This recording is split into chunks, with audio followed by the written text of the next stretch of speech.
हरिओम मित्रों, नमस्कार। जय विश्वनाथ, हर हर महादेव। प्यारे विद्यार्थियों, कल हमने इसी क्रम से एनसीईआरटी कक्षा 6 हमारा अतीत का अध्याय 7 का अध्ययन किया था। आज हम अध्याय 8 गांव, शहर और व्यापार की इस श्रृंखला की ओर बढ़ेंगे।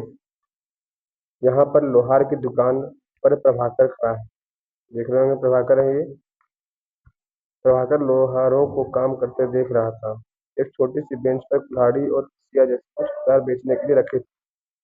दूसरी ओर भट्टी जल रही थी। औजार बनाने के लिए दो लोग लोहे की एक छड़ को गर्म कर रहे उसे पीट रहे थे। प्रभाकर को ये सब देखने पर बड़ा मजा आ रहा था। आइए इसी क्रम में हम अध्ययन करते हैं कि लोहे के औजार और खेती। लोहे का प्रयोग आज एक आम बात है। लोहे की चीजें हमारी रोज के जीवन में हिस्सा बन गई है। रोज के जीवन की हिस्सा बन गया है। इस उपमहाद्वीप में लोगों का प्रयोग लगभग 3000 साल पहले हुआ था। कब हुआ था लोहे का प्रयोग? 3000 साल पहले हुआ था। महापाषाण कब्रों में लोहे के औजार और हथियार बड़ी संख्या में मिले हैं। क्या मिले हैं? महापाषाण कब्रों में लोहे के औजार और हथियार बड़ी संख्या में मिले हैं। इनके बारे में हम अध्याय 4 में पढ़ चुके हैं। बिल्कुल, हमने पढ़ा है महापाषाण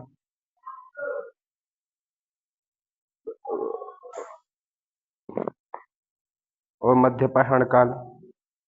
महापाषाण कब्रों में लोहे के औजार और हथियार की बड़ी संख्या मिले हैं। करीब 2500 वर्ष पहले लोहे के औजारों के बढ़ते उपयोग का प्रमाण मिलता है। इनमें जंगलों को साफ करने के लिए कुल्हाड़ियां और जुताई के लिए हलों के फाल शामिल हैं। ये हमने अध्याय 5 में पढ़ा था कि लोहे के फाल के इस्तेमाल से कृषि उत्पादन बढ़ गया। कृषि उत्पादन बढ़ाने के लिए उठाए गए अन्य कदम सिंचाई। समृद्ध गांवों के बिना राजाओं तथा अनेक राज्यों का बने रहना मुश्किल था। जिस तरह कृषि के विकास में नए औजार तथा रोपाई, अध्याय 5 रोपाई महत्वपूर्ण कदम थे, उसी तरह सिंचाई भी काफी उपयोगी साबित हुई। इस समय सिंचाई के लिए नहरें, कुएं, तालाब तथा कृत्रिम जलाशय बनाए गए। यहाँ देख पा रहे होंगे आप, औजारों की सूची में इन चित्रों के नाम चुनो। हंसिया, हंसिया समझ रहे हैं आप? कुल्हाड़ी और सरसी। ये सरसी है, ये कुल्हाड़ी और हंसिया। लोहे की ऐसी 5 चीजों की सूची बनाने के लिए कह रहे हैं आपको, जो आप रोज प्रयोग करते हैं। आइए इस चार्ट में हमें सिंचाई आय परिवर्तन दिखाई दे रहे हैं। खाली स्थानों में सही वाक्य को भरना है। लोगों द्वारा परिश्रम किया गया, किसानों को लाभ मिला क्योंकि अब उत्पादन की अनिश्चितता घटी। कर अदा करने किसानों को उत्पादन बढ़ाना था। राजाओं ने सिंचाई की योजना बनाई और खर्च धन किए। गांव में कौन रहते थे? आइए इस विषय में पढ़ लेते हैं। इस उपमहाद्वीप के दक्षिणी तथा उत्तरी हिस्सों के अधिकांश गांवों में कम से कम 3 तरह के लोग रहते थे।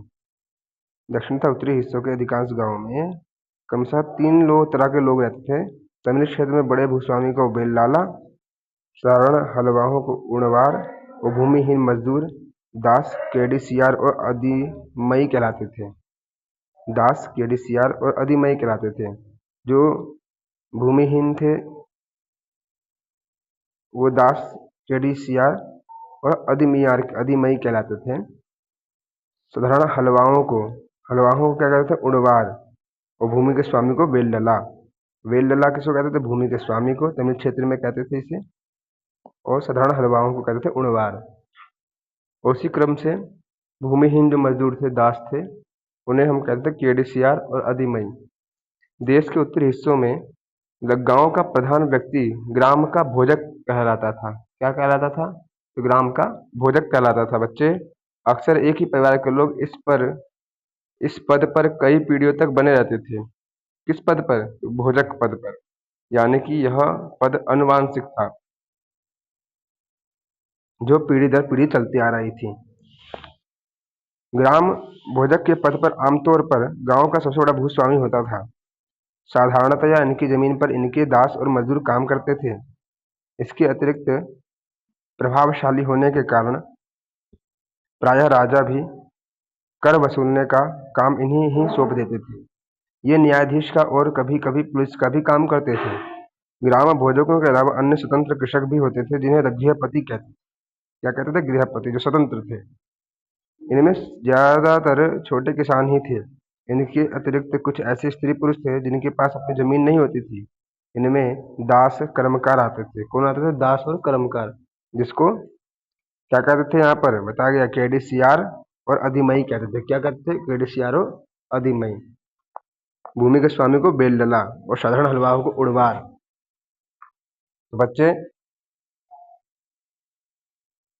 जिन्हें दूसरों की जमीन पर काम करके अपनी जीविका चलानी पड़ती। अधिकांश गांव में लोहार, म्हार, बड़ईता, बुनकर जैसे कुछ शिल्पकार भी होते थे। आइए यहाँ थोड़ा ध्यातव्य विषय पढ़ लेते हैं। प्राचीनतम तमिल रचनाएं। तमिल की प्राचीनतम रचनाओं का संगम साहित्य कहते हैं। साहित्य कैसे कहते हैं? प्राचीनतम रचनाओं को। इनकी रचना करीब 2300 साल पहले की गई। इन्हें संगम इसलिए कहा जाता है क्योंकि मदुरई, देखेंगे मानचित्र पृष्ठ संख्या 89, तो अगले क्रम में है। मदुरई के कवियों के सम्मेलनों में इनका संकलन किया जाता था। गांव में रहने वालों के जिन तमिल नामों का उल्लेख यहाँ किया गया है वह संगम साहित्य में पाए जाते हैं। तमिल नाम का प्रयोग किया है, जैसे भूस्वामी को क्या कहते हैं? बेलला। जो वहाँ के हलवाओ उन्हें क्या कहते थे? उड़वार। और भूमिहीन मजदूर या दास को कहते थे कैडेसियार और अधिमई। दास को कहते थे अधिमई और भूमिहीन मजदूर को कहते थे कडेसियार। आइए, आहत सिक्के। आहत सिक्के सामान्यतः आयताकार और कभी कभी वर्गाकार में भी या गोल होते थे। ये या तो धातु के चादर से काट करके या धातु के चपटे गोलिकाओं से बनाए जाते थे। इन सिक्कों पर कुछ लिखा हुआ नहीं था, बल्कि इन पर कुछ चिन्ह ठप्पे थे, बनाए गए थे, इसलिए यह आहत सिक्के कहलाए। ये सिक्के उपमहाद्वीप के लगभग अधिकांश हिस्सों में पाए जाते हैं और ईसा की आरंभिक सदियों तक ये प्रचलन में रहे। सिक्के। पुरातत्वविदों को इस युग के हजारों सिक्के मिले हैं। सबसे पुराने आहत सिक्के थे जो करीब 500 साल चले। इसका चित्र आप देख पा रहे हैं। चांदी या तांबे के सिक्कों पर विभिन्न आकृतियों को आहत कर बनाए जाने के कारण इन्हें आहत सिक्का कहा जाता है। देख रहे हैं आप ये सिक्का, ऊपर आहत किया गया है। ये देखिए आकृति दिख रही है आपको, इसलिए इसको आहत सिक्के कहते हैं। आइए, विनिमय के अन्य साधन। संगम साहित्य की इस छोटी सी कविता को पढ़ेंगे आप लोग पढ़िए, हम आपको सुनाते हैं। खेतों के सफेद धान गाड़ियों पर लादे जा रहे हैं नमक के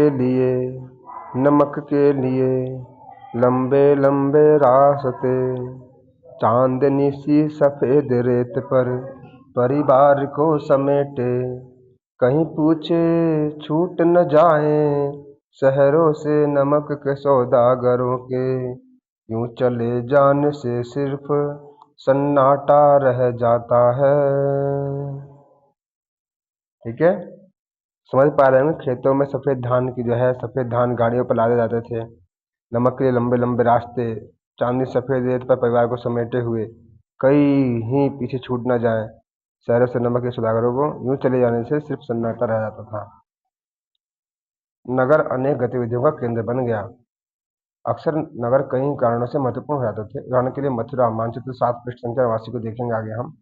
ये 2500 साल पहले से भी ज्यादा समय से एक महत्वपूर्ण नगर रहा है, क्योंकि यहाँ यातायात और व्यापार के 2 मुख्य रास्तों पर स्थित था। इनमें से एक रास्ता उत्तर पश्चिम से पूर्व की ओर, उत्तर पश्चिम से कहाँ? पूर्व की ओर, और एक रास्ता उत्तर से दक्षिण की ओर जाने वाला था। शहर के चारों किलेबंदी थी, इसमें अनेक मंदिर थे। आसपास के किसान तथा पशुपालक शहर में रहने वाले के लिए भोजन जुटाते थे। मथुरा बेहतरीन मूर्तियों वाला केंद्र था। लगभग 2000 साल पहले मथुरा कुषाणों की दूसरी राजधानी बनी। इसका मूर्तियों का केंद्र रहा। मथुरा कुषाणों की राजधानी बनी, इसके बारे में हम आगे पढ़ेंगे। मथुरा एक धार्मिक केंद्र भी रहा। यहाँ बौद्ध विहार और जैन मंदिर है। यह कृष्ण भक्ति का एक महत्वपूर्ण केंद्र था। मथुरा में, ठीक है ना, मथुरा की बात कर रहे हैं।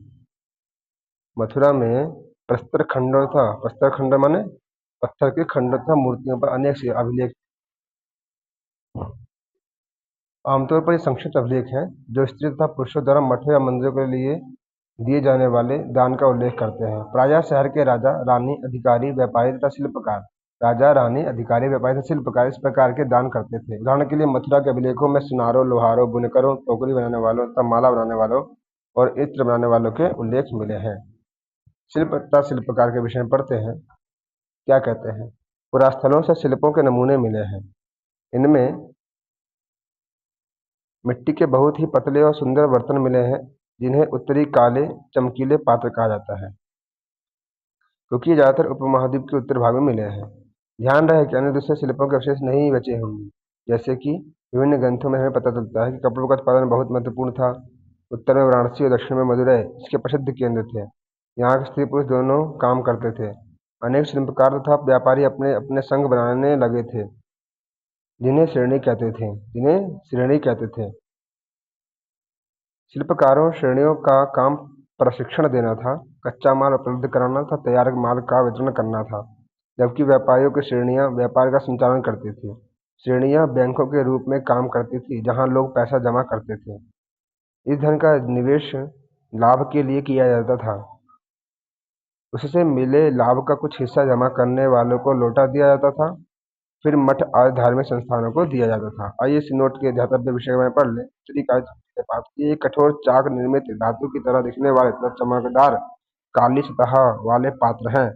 इसे बनाने के लिए कुम्हार मिट्टी के बर्तनों को भट्टों पर उच्च तापमान पर रखते थे, जिसके परिणाम स्वरूप इस बर्तनों की बाहरी सतह काली हो जाती थी। इन पर एक पतली काली लेप भी लगाई जाती थी जो इस बर्तन को शीशे जैसी चमक प्रदान करता था। सूत कातने और बुनने के नियम। ये नियम अर्थशास्त्र के हैं। अध्याय 7 में अर्थशास्त्र का उल्लेख किया गया है ना, अर्थशास्त्र का जिसे कौटिल्य थे।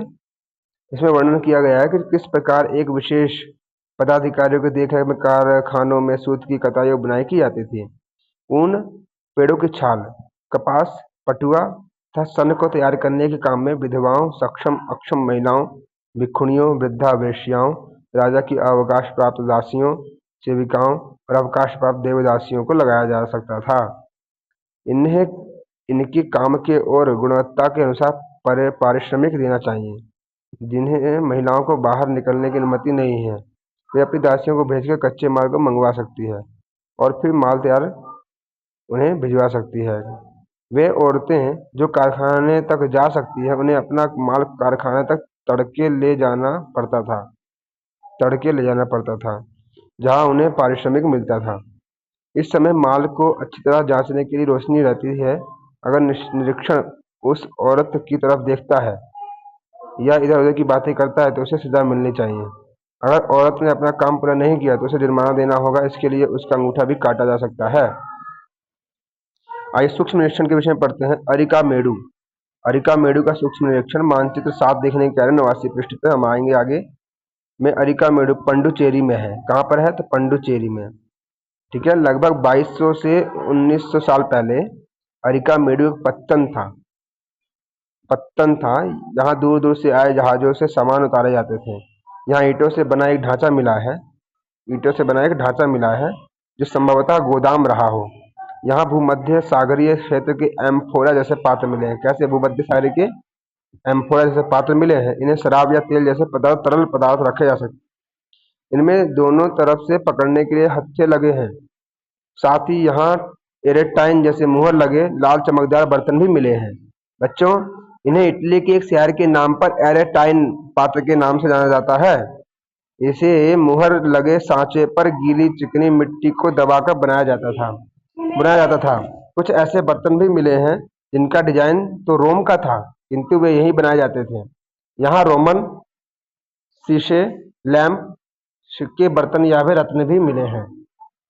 साथ ही छोटे छोटे कुंड मिले हैं जो संभवतः कपड़े की रंगाई के पात्र रहे होंगे। यहाँ पर शीशे और अर्ध बहुमूल्य पत्थरों से मनके प्राप्त किए गए हैं साक्ष्य भी मिले हैं। इस प्रकार से एक यूनानी नाविक द्वारा दिया गया विवरण बेरी गाजा भरूच का यूनानी नाम है। इसकी कहानी यदि हम पढ़ना चाहेंगे तो पढ़ सकते हैं।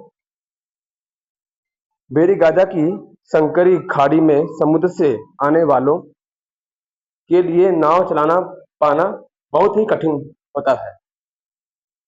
राजा के द्वारा नियुक्त कुशल और अनुभवी स्थानीय मछुआरे ही यहाँ जहाज ला सकते थे। बेरी गाजा में शराब, तांबा, टीन, शीशा, मूंगा, पुखराज, कपड़े, सोने और चांदी के सिक्कों का आयात होता था। कहाँ पर? तो बेरी गाजा में। तो बेरी गाजा कहाँ है? संकरी खाड़ी में समुद्र से आने वालों के लिए नाव चला पाना था। कहाँ पर है बेरी गाजा? तो भरूच का यूनानी नाम है। भरूच का क्या नाम है? यूनानी नाम है। जहाँ पर शराब, तांबा, टीन, शीशा, मूंगा, पुखराज, कपड़े, सोने और चांदी के सिक्कों का आयात होता था। हिमालय की जड़ी बूटियां, हाथी दांत, गोमेद, कार्नेलियन, सूती कपड़ा, रेशम का इत्र यहाँ से निर्यात किए जाते हैं। राजा के लिए व्यापारी विशेष उपहार लाते थे। इनमें चांदी के बर्तन, गायक किशोर, सुंदर औरतें, अच्छी शराब तथा उत्कृष्ट महीन कपड़े शामिल थे। आइए व्यापारी और व्यापार और व्यापारी के विषय में पढ़ लेते हैं बच्चे। तो आप देखेंगे यहाँ हमने उत्तरी काले पॉलिश वाले बर्तन के बारे में पढ़ा है। ये खूबसूरत बर्तन खास तौर से इनकी कटोरियां तथा थालियां उपमहाद्वीप के अनेक स्थलों में मिले हैं। सवाल उठता है कि इन जगहों पर ये बर्तन कैसे पहुंचे होंगे। इसका अनुमान लगाया जा सकता है कि यहाँ जहाँ से बनते थे वहां से व्यापारी इन्हें ले जाकर अलग अलग जगहों पर बेचते थे। दक्षिण भारत सोना, मसाले, खास तौर पर काली मिर्च तथा कीमती पत्थरों के लिए प्रसिद्ध था। काली मिर्च की रोमन साम्राज्य में इतनी मांग थी कि इसे काले सोने के नाम से बुलाते थे। व्यापारी इन सामानों को समुद्री जहाजों और सड़कों के रास्तों पर पहुंचाते थे। दक्षिण भारत में ऐसे अनेक रोमन सोने के सिक्के मिले हैं। इससे यह अंदाजा लगा सकता है कि इन दिनों रोमन के साथ बहुत सा व्यापार चल रहा था। आगे देखेंगे व्यापार से जुड़ी एक कविता है। यहाँ पर व्यापार के प्रमाण हमें संगम कविताओं से भी मिलते हैं। नीचे लिखी कविता को आप पूर्वी समुद्र तट पर स्थित कुहार पत्तन पर लाए जाने वाले माल का वर्णन मिलता है। तो समुद्री जहाजों पर लाए गए तेज तर्रार घोड़े, गाड़ियों पर काली मिर्च की गठरियां, हिमालय से मिले रत्न और सोना, दक्षिण की पहाड़ियों से चंदन की लकड़ियां, दक्षिण सागर के मोती और पूर्वी सागर के मूंगे, गंगा और कावेरी की फसलें, श्रीलंका से आए खाद्यान्न, म्यांमार के बने मिट्टी के बर्तन और दुर्लभ कीमती आयात। प्यारे बच्चों, ये कविता आपको कैसी लगी? व्यापारियों ने कई समुद्री रास्ते खोज निकाले। इनमें से कुछ समुद्र के किनारे चलते थे, कुछ अरब सागर और बंगाल की खाड़ी पार करते थे। नाविक मानसूनी हवा का फायदा उठाकर अपनी यात्रा जल्दी पूरी कर लेते थे। वे अफ्रीका या अरब के पूर्वी तट से इस उपमहाद्वीप के पश्चिमी तट पर पहुंचना चाहते हैं। कहाँ से पहुंचना चाहते थे बेटे? पूर्वी तट से लेकर के पश्चिम तट पर पहुंचना चाहते थे। तो दक्षिण पश्चिम मानसून के साथ चलना पसंद करते थे। इन लंबी यात्राओं के लिए मजबूत जहाजों का निर्माण भी किया गया था। आइए आगे पढ़ते हैं। समुद्र तटों से लगे राज्यों का विषय में हम चर्चा करेंगे। इस उपमहाद्वीप के दक्षिणी भाग में बड़ा तटीय प्रदेश है। ठीक है, इनमें से बहुत पहाड़, पठार और नदी के मैदान हैं। नदियों के मैदानी इलाकों में कावेरी का मैदान सबसे उपजाऊ है। कौन सा मैदान? दक्षिण में कावेरी नदी है। ये मैदान जो है सबसे उपजाऊ है। मैदानी इलाकों तथा तटीय इलाकों के सरदारों और राजाओं के पास धीरे धीरे काफी संपत्ति और शक्ति बढ़ गई। संगम कविताओं में मुवेनदार की चर्चा मिलती है। किसकी मिलती है बेटे? तो मुवेनदार की चर्चा मिलती है। ये एक तमिल शब्द है जिसका अर्थ है तीन मुखिया। मुवेनदार का अर्थ क्या है? तो तीन मुखिया, जिसे हम तमिल में मुवेनदार कहते हैं। इसका प्रयोग तीन शासक परिवारों के मुखियाओं के लिए किया गया था। ये थे चोल, चेर और पांड्य। कौन कौन? चोल, चेर और पांड्य। ये तीन जो है, यदि तीन परिवारों का यदि मुखिया होगा उसको कहते हैं मुवेनदार। ठीक है, तो ये जो है 2300 साल पहले दक्षिण भारत में काफी शक्तिशाली माना जाता था। किन्हें? चोल, चेर और पांड्य। चोल, चेर और पांड्य, इन तीनों मुखियाओं के अपने दो दो सत्ता केंद्र थे। इनमें से एक तटीय हिस्से और दूसरा अंदरूनी हिस्से में था। अंदरूनी माने अंदर के हिस्से में था और एक बाहरी हिस्से में था। ठीक है, इस तरह के 6 केंद्रों में से 2 महत्वपूर्ण थे, एक चोलों का पत्तन उहार या फिर कावेरी पट्टनम, दूसरा पांड्यों की राजधानी मदुरई। मदुरई और कावेरी पट्टिनम, इसको पत्तन या पुहार भी कहते हैं। ये मुखिया लोगों से नियमित कर के बजाय उपहारों की मांग करते थे। कभी कभी ये सैनिक अभियानों पर भी निकल पड़ते थे और आसपास के इलाकों से शुल्क वसूल कर लेते थे। इनमें से कुछ धन वे अपने पास रख लेते थे, बाकी अपने समर्थकों, नाते रिश्तेदारों, सिपाहियों तथा कवियों के बीच बांट दिया करते थे। अनेक संगम कवियों ने उन मुखियाओं की प्रशंसा में कविताएं लिखी है, जो उन्हें कीमती जवाहरात, सोने, घोड़े, हाथी, रथ या सुंदर कपड़े दिया करते थे। इन्होंने कवियों ने इसके विषय में कविता भी लिखी है, प्रशंसा किया उन्होंने। लगभग 200 वर्षों के बाद, 200 वर्षों के बाद, किसके 200 वर्ष बाद? चेल, चोर और पांड्य, इनके 2300 साल पहले जब ये काफी शक्तिशाली थे, उनके 200 वर्ष बाद पश्चिम भारत में सातवाहन नामक राजवंश का प्रभाव बढ़ गया। सातवाहन, सातवाहनों का सबसे प्रमुख राजा गौतमी कौन था? तो गौतमी पुत्र था उसका श्री सातकर्णी था। राजा गौतमी पुत्र श्री सातकर्णी था। गौतमी का पुत्र कौन था? सातकर्णी। उसके बारे में हमने उसकी माँ गौतमी बलश्री द्वारा दान किए गए एक अभिलेख से पता चलता है। कहाँ से पता लगता है? उसकी माँ के द्वारा, गौतमी बलश्री द्वारा वो लिखा गया एक अभिलेख के द्वारा पता लगता है। वह और अन्य सभी सातवाहन शासक दक्षिणापथ के स्वामी कहे जाते थे। कहाँ के स्वामी कहे जाते थे? दक्षिणापथ के स्वामी कहे जाते थे। दक्षिणापथ का शाब्दिक अर्थ क्या होता है? दक्षिण की ओर जाने वाला रास्ता। दक्षिण माने दक्षिण, पथ माने रास्ता, दक्षिण की ओर जाने वाला रास्ता। पूरे दक्षिण क्षेत्र के लिए भी यह नाम प्रचलित था। श्री सातकर्णी ने पूर्वी, पश्चिमी और दक्षिणी तटों पर अपनी सेनाएं भेजी। आइए कुछ रेशम मार्ग और कुषाणों के विषय में पढ़ लेते हैं।